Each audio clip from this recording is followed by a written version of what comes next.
What's up everyone, I'm Mike from Guitar Tricks, and today we're diving into the rock guitar stylings made famous by Jack White. I'll break down the details of a riff based on his playing style that's super fun to play. This riff combines single notes and pull-offs, as well as power chord strums. It's also a great opportunity to experiment with your guitar tone by adding fuzz and pitch octave effects. If you'd like to learn more about the style made famous by Jack White, head to guitartricks.com/JackWhite. where you'll learn his signature sound step by step. Now, back to the lesson. All right, before we dive into the riff, we'll talk a little bit about the tone. We've got a fuzz tone going, so we've got a fuzz pedal cranked up for more sustain and gain. And we've actually got an octave effect on our guitar where we're blending in a little bit of the higher octave of the note. Okay, so you can hear that a little bit on that open A string where you hear that upper octave blended in. So our riff actually starts with a pick on the open A string. Okay, then we're going to go up and grab the E note, 5th fret of the B string, and then we're going to grab the 7th fret of the G string, and we're going to pull off to the 5th fret of the G string, and then pull off again to the open G string. So putting those notes together. Okay, then we're going to go. Okay, and that's going to be a pull off at the 5th fret of the G string, pulling off to 4. And then we're going to pick the G note, 5th fret of the D string. Okay.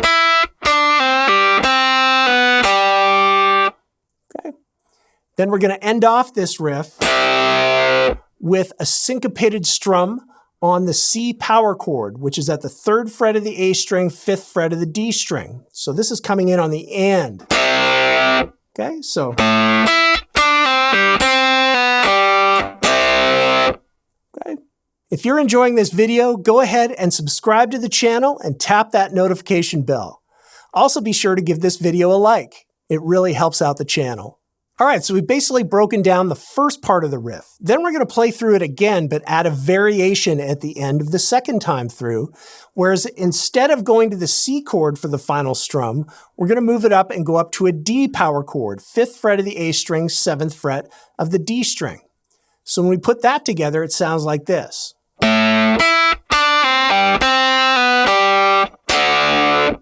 Okay?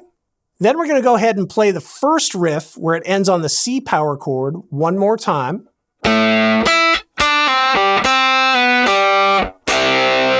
Okay, and then we're going to end off the whole riff by doing some power chord stuff right here. It looks like this.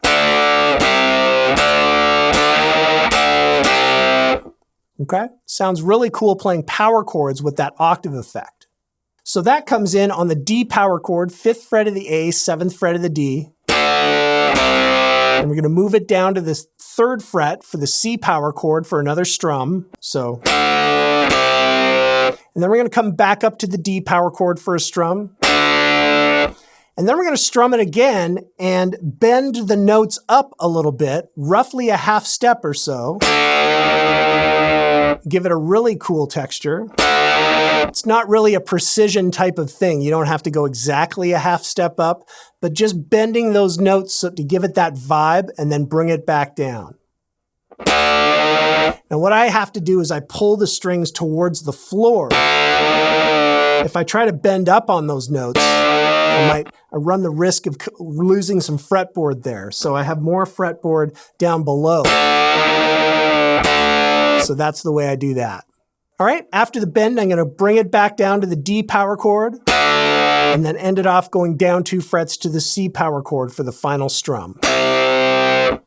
Okay, so that last part of the riff.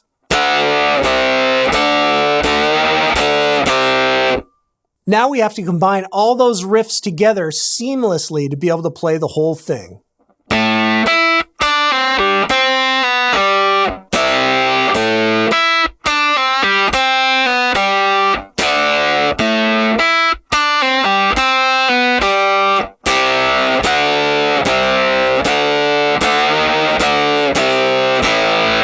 So there you have it, a deep dive into one of Jack White's most signature techniques. Of course, we get into more examples in greater detail in the full artist study available at guitartricks.com/jackwhite.